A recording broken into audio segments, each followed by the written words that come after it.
scientists don't know what really causes this phenomenon. So this has been going on for a very long time, but every time it happens, the scientists come up with a new fresh explanation for it. Welcome to Don't Turn Around, a podcast about the paranormal and the unexplained and the often profound impact these extraordinary events can have on our lives. This is a space for amazing stories and explorations of the paranormal as it relates to the human experience. And if you've got an experience, I'd love to hear from you. You know how to reach me, dtapodcast@gmail.com. I think I got that right. And this week, we're trying out something a little new. So I decided that maybe once a month, I would do a more casual, unedited show where I just dig into the internet and find some spooky stories and some spooky videos and just talk about it. And eventually this will be in a live format. This week's episode is pure experiment. So we're going to see how it goes. But let's talk a little bit about what I've been up to outside of Don't Turn Around lately. We've done a couple recent investigations exploring some incredible ruins in Maryland, specifically in the Patapsco River Valley State Park. I don't know what it is about this area, because it's where you'll find Daniels, Maryland, the infamous Hell House, the ruins of St. Mary's Seminary, and it is just a wealth of spooky energy. We went there last weekend, 2 days, Friday and then again on Sunday. So it was just Tina and I who initially went up to scope things out. She had discovered the story of St. Mary's Seminary, or St. Mary's College. I might have that wrong, but I'll make sure in the show description that it's okay and correct. But she had discovered this place around the same time she discovered Daniels, Maryland, which, if I remember correctly, was about 2 years ago, but we had never been able to find it until last week. So we first headed up to an abandoned asylum up in Maryland. And again, it's incredible how many of these lost places there are. And we walked the grounds and the site was just breathtaking. It was gorgeous, total abandoned wonder. And we explored there for a while. And of course, there was an eerie vibe that I want to believe was not just because we were wandering the ruins of an abandoned asylum. And so then we went on our quest to find St. Mary's College. And as I mentioned, Tina had been looking for this place for a very, very, very long time. And so when we finally, and when I say we, I mean her, when she finally found it, we were so excited. And what an unbelievable spot it is. So we come to this, there's an incredibly steep and long flight of stairs up into the woods. And then we crest the top of the stairs and there's some walking paths. And so we followed some of the trails. And I believe it is now part of the Patapsco River Valley State Park. And this place is no secret. It's been on Atlas Obscura and a few other websites as well. So after we make our way through the ruins, I mean, it's mostly just building foundations, had a little bit of a Dudleytown vibe to it. We finally come to the gazebo and the altar. And as we're walking through the woods, and I'll see if I could pop some of that footage in here into this episode. As we're walking through the woods, we're passing these trees that have these sigils or runes spray painted on them in black, and noticing quite a few of these odd symbols. And when we come upon this altar, which is in this sort of falling apart gazebo, it's painted black. It's covered in symbols. There are rows of fire pits on either side of the path. And we go up and we check it out. I get my REM pod out and my Paratech word generator, and Tina's off taking pictures. The REM pod goes off right away. The moment that I set it out, it goes off instantly. And then it goes off again a little later. And so I happen to be looking around on the opposite side of the gazebo from Tina. So she's out of sight. And I turn, and there is this man walking up the path with a rake and a pair of like gardening shears.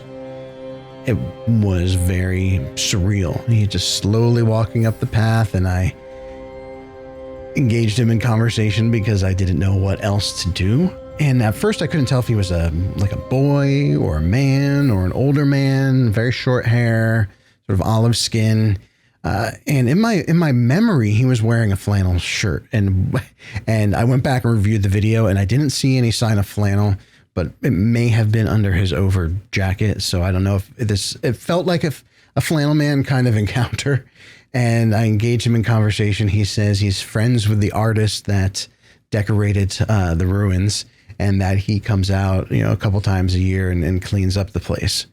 What's interesting, though, is that he was assumed to be out there to tend to the grounds, but they were immaculate. Now, if you've been out hiking in the woods, there's leaves and twigs everywhere. But this, and especially when you go explore ruins in the forest, there's just leaves and twigs, branches, but this joint was spotless. So he didn't have any work to do. He did not have any work to do. There was no trash. There was no foliage, nothing. And the conversation was very, very strange as I was asking him about the ruins and asking him about the art. He was almost as if he was reciting a script. It was like there was not really a human connection going on there. And it was just so strange that the REM pod went off the moment he started walking up.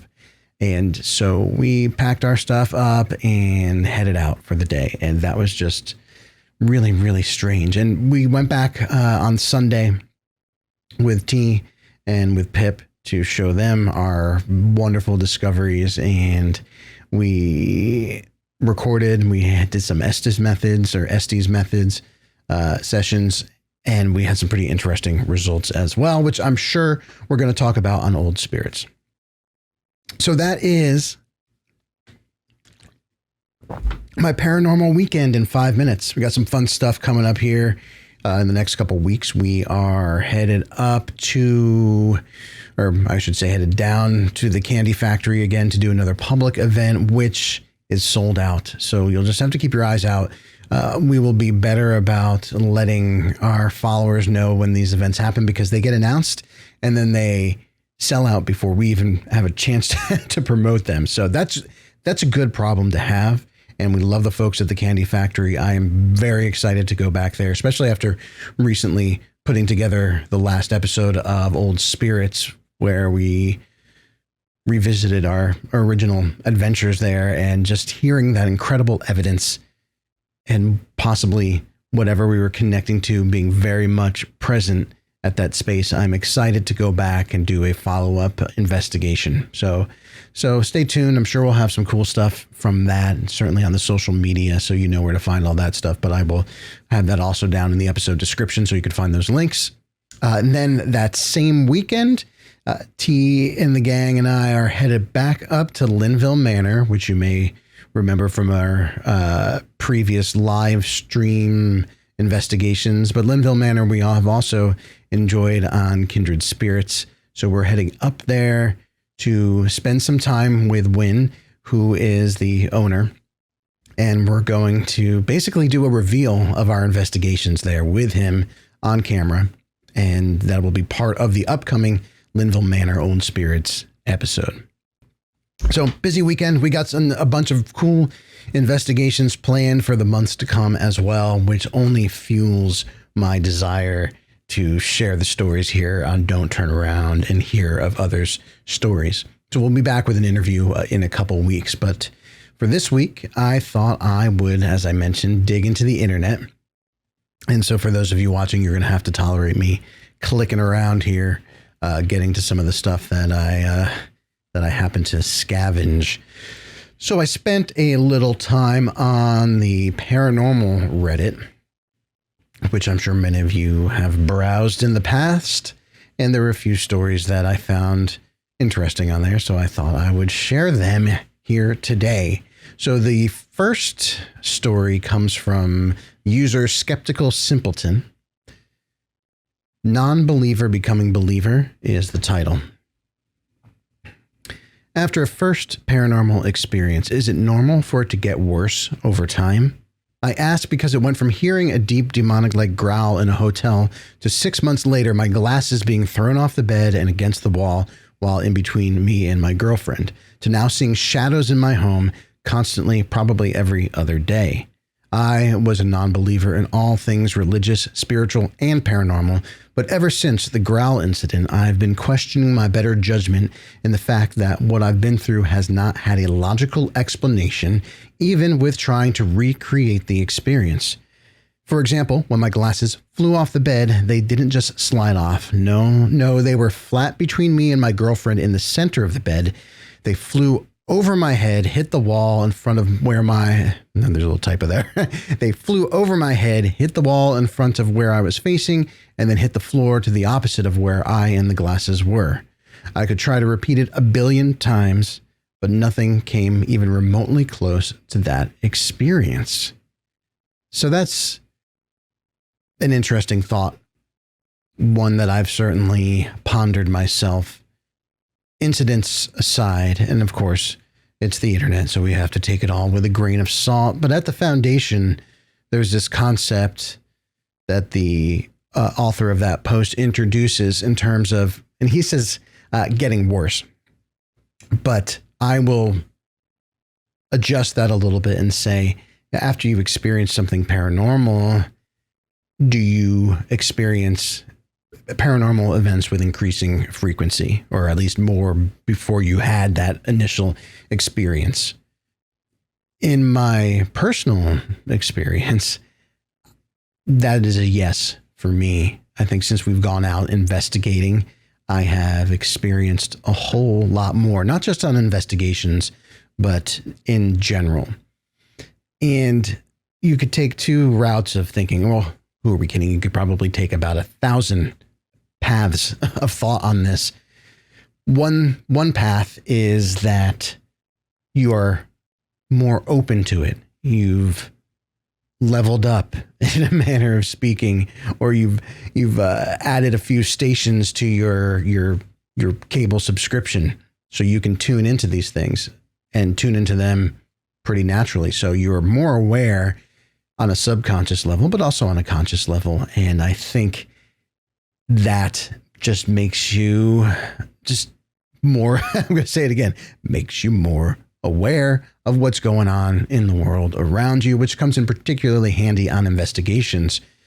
And for Skeptical Simpleton, it doesn't sound like this was a very good adjustment, considering he asked in the way, does it get worse?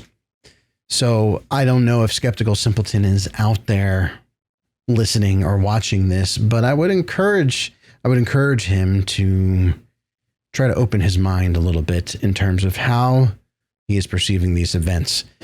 The growl, growls are not a great thing to experience. No one really likes hearing a good growl, except for probably me, and I get pretty excited.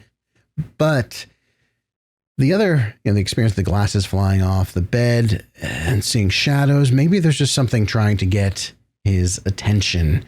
And so I think we need to, in our encounters with people who are sharing their stories with us, to encourage them to think with a broader perspective. As we are so fond of saying, it's not always a demon. It's not always an evil spirit. It's just someone or something that wants to get your attention, maybe has a story to share. Okay, next post is called Sent Before Activity, and this is by Reddit user Springer0510, again from the Paranormal Reddit. Wasn't really sure where to ask this, but curious if others have experienced anything similar or can explain. My wife and I lived in an apartment 12 years ago or so when strange things would happen. Nothing too crazy, but just a bunch of little things. Something like the shower curtain would wave with no breeze. Sometimes it sounded like something would bang in the middle of the night, waking us both. My wife alone experienced the door locking by itself, and one time she said she threw a rag over the futon, not looking, but when she turned around, it was perfectly laid out with a butt print on the futon where she moved the rag while cleaning.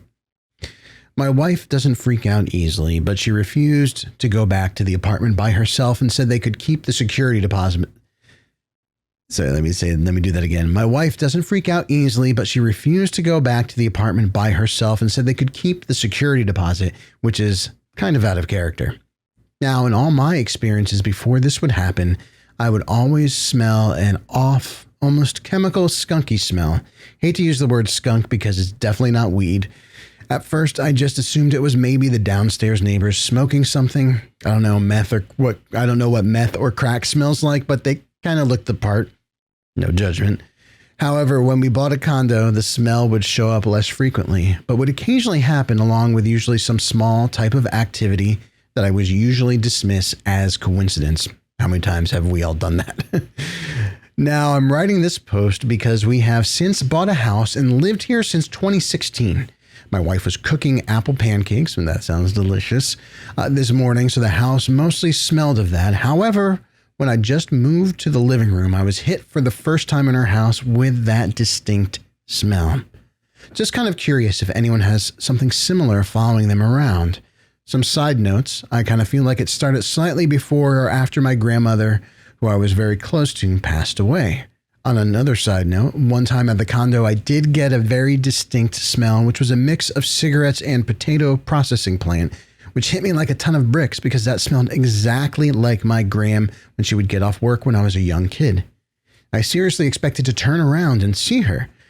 Another side note, not sure if it's relevant to this or not, but my mother passed away 5 years ago or so, and I experienced a lot of signs and stuff after, but never with any smell. Sorry for what feels like a long rant, and I kind of feel crazy posting this, and apparently Springer0510 was encouraged by some friends to put this post on the paranormal Reddit. So, sense and the paranormal. This is one of the reasons why I selected this post to read, because I have been fortunate enough to experience these unexplained scents, from perfume to gunpowder to tobacco. And so I think there is definitely a correlation between paranormal activity and these phantom smells, whether it is your spirit's memories of these smells, or memory, as we know, and your olfactory sense is very tied together. So it could be that you are maybe experiencing some kind of residual haunting. Who knows? And at the same time, it could also be sort of a mental trigger that you are smelling something when you are experiencing this activity because of however it's activating that part of your brain. I mean, just a couple completely random thoughts. I tend to lean toward the concept that it is tied to memory, tied to whatever is imprinted on the location. And that's why we may smell the tobacco smell, or smell the gunpowder, or smell the perfume. One thing, though, I was curious about is if this user, Springer0510, if they asked their wife, "Do you smell these things? Have you noticed any strange scents?" And I might have to find them on Reddit and send them a message, because I am very curious about that. And I do love their mention of the smell of their gram and almost turning around expecting to see them there. And just the other week, I smelled a very familiar perfumey smell, and I just had a sense that someone was paying me a visit, and it was just the most heartwarming, great thing. So again, to kind of swing back to that first post, it's not always threatening. It's not always bad. It could be a loved one coming to watch over you or check in on you. So I'm a fan of the paranormal smells. I've only experienced foul smells a couple times out there on investigations, and that's not so great. I don't recommend seeking out the bad smelling paranormal experiences, but it still fascinates me. It still absolutely fascinates me.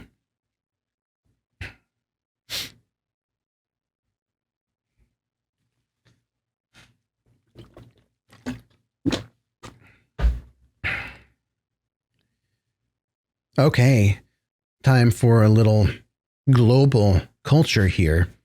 And I'm probably going to butcher the pronunciation of this. Has anyone ever heard of the Singuanaba? And this is from Reddit user MacG4Ever. And this was posted on the High Strangeness Reddit. My mom grew up in a little town in El Salvador called Chalatenango. I'm sure I butchered that as well. I'm very, very, very sorry. She would tell me and my sisters this story, and she swears it really happened. All of my aunts that grew up with her confirmed this story also. Supposedly, my mom's friend's brother woke up one night at around 2 a.m. in the morning. He was around 27, I believe.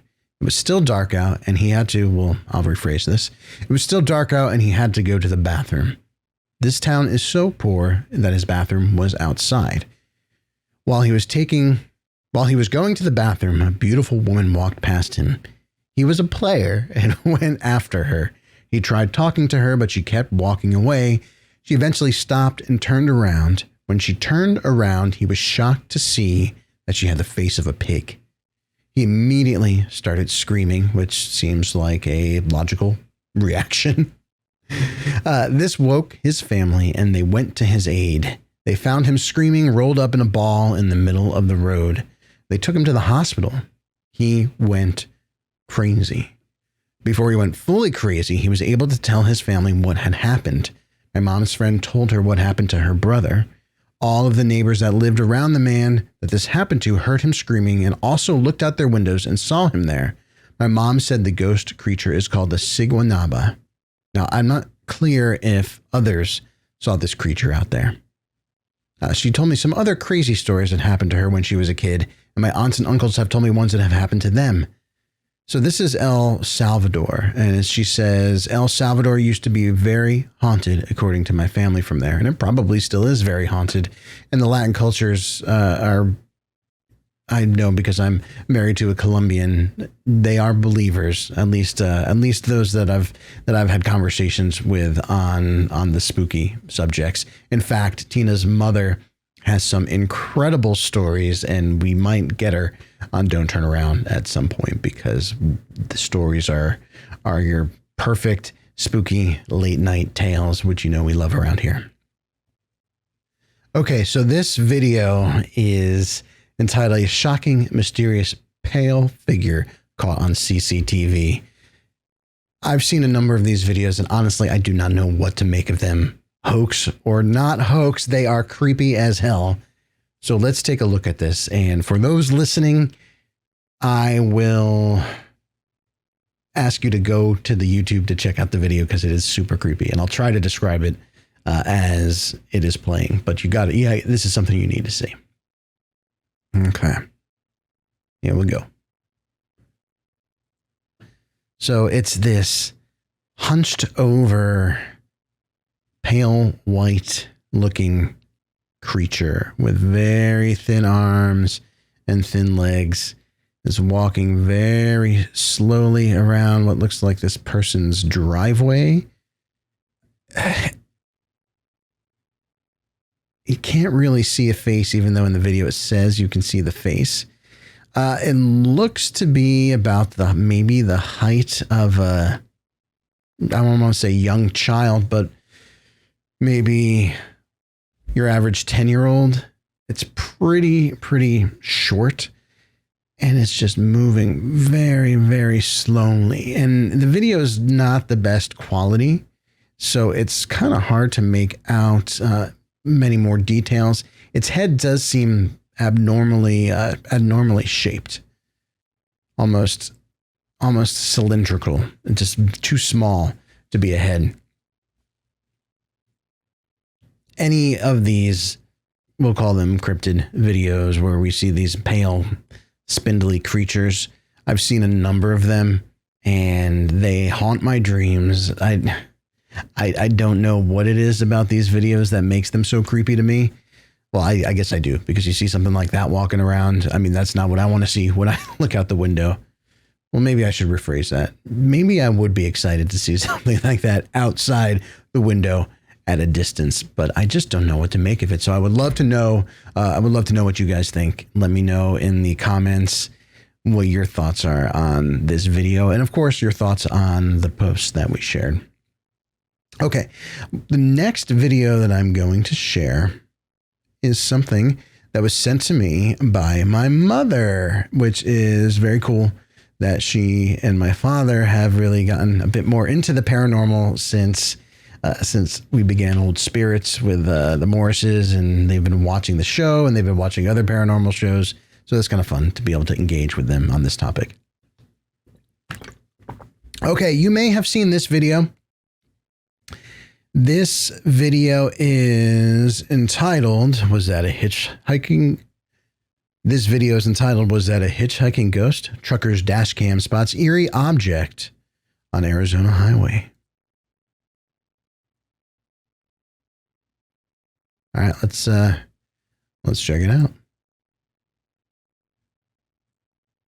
Okay. So you're going to see it on the right-hand side of the road right there. And it was nice that they gave us that little pop-up. There it is again. I don't know if it's glare. You can almost see like it's holding a hand out there right as he goes by. I don't know. Because you see there's some light up ahead around the corner. And that's right in the path of the truck. Excuse me. The light and and that apparition, we'll just say, are kind of in the same line there. So it could be a glare of some kind, or it could be a ghostly hitchhiker. Love the video though. I was so excited to get this from my mom. So Mom, if you're listening, send me more spooky videos to check out. Back to Reddit. Here's a post called Seems to Be a Crazy Coincidence from user Miscellaneous, and I love that name. This was posted on the High Strangeness Reddit. So last year I saw a fireball in the sky for the first time. It was pretty big and burned up for a couple of seconds. It was one of the most amazing things that I've ever seen. And if you've ever seen a fireball, I was fortunate enough to see one about 20 years ago out on a New England beach late at night during I think it was one of the meteor showers. I want to say it was the Leonids. No, it was the Perseids. And it was huge and it lit up the entire beach. It was incredible. So I can relate to Miscellaneous and just being astounded. So Miscellaneous goes on to say, I became really curious to see if anyone else saw it and started doing research about meteors. I registered it on the Report a Fireball website, which I did not realize was a thing, and found out about 10 other people saw it too, which was very cool. The website also said that it's a once-in-a-lifetime thing to see and that most people never get to witness an actual fireball in the sky. I don't know if it's a once-in-a-lifetime thing. I think if you are a stargazer, if you spend a lot of time under the sky and looking up, you might be looking at a twice-in-a-lifetime experience. Well, fast forward to today. I was getting groceries out of my car, and for some reason I stopped and started staring at the sky and could not look away. I couldn't get over how clear and beautiful that sky looked, and I started thinking about the meteor that I had seen and how I wished I could see something awesome like that again. And then bam, I saw another fireball burn up across the sky. Now, Missy goes on to say, okay, not weird, right? However, it happens at the same exact time on the dot that I saw the last one, 8:29 p.m. I kind of have chills because I never sit outside really and watch the stars. What are the odds that I stopped outside while I was getting my groceries to start daydreaming about the fireball that I saw, and then another one appears at the exact same time as last time? There are just some coincidences that give me the chills. I've heard it said, though, that there really is no such thing as a coincidence. So I'd be curious to hear what you all make of seeing a fireball with the exact same timing. I don't know about how much time went between these sightings, so I'd be curious to know that. But either way, that's pretty strange that it was at the exact same time. All right, one more video, and then we're gonna call this a done deal here on this first sort of experimental podcast episode.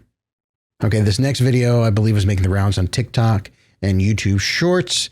This is entitled, look over here, is it just me or did I catch a ghost walking up the hill into the fire? It's a great title. Tells you everything you need to know. So let us check it out and see what we think that we are looking at. And I don't think I can make YouTube Shorts full screen. So lean in, everybody.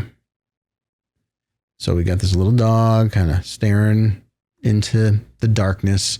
And then you see what looks like a figure rapidly approaching that fire pit. Now, I think they play it one more time. So, there's the dog. Dog looks spooked. Dog looks toward the yard, and there it is again.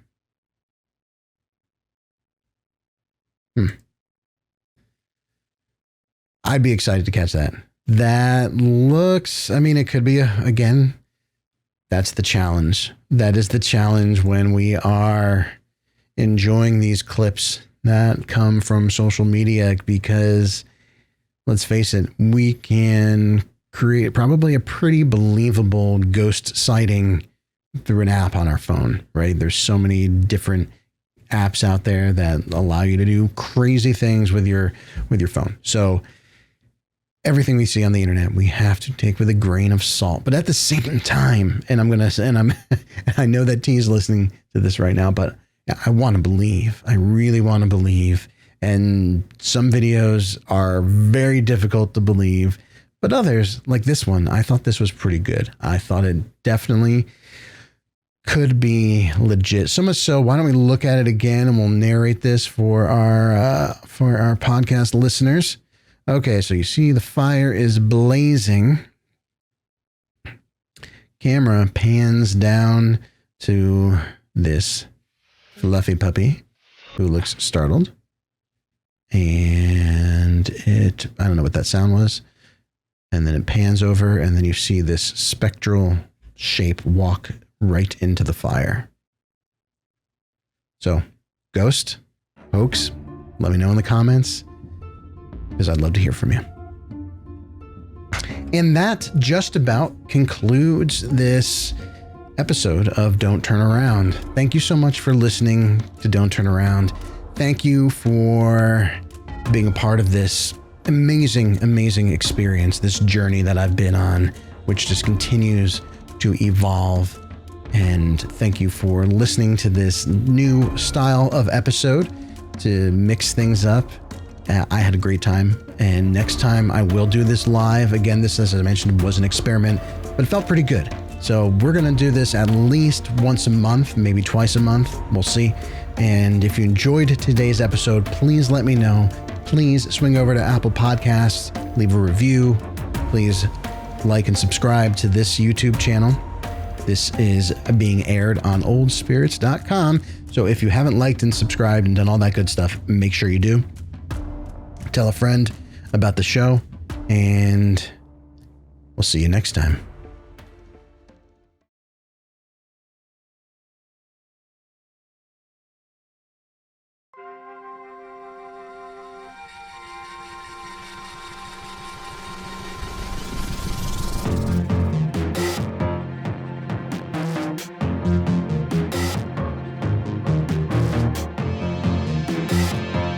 We just don't know what really causes this phenomenon.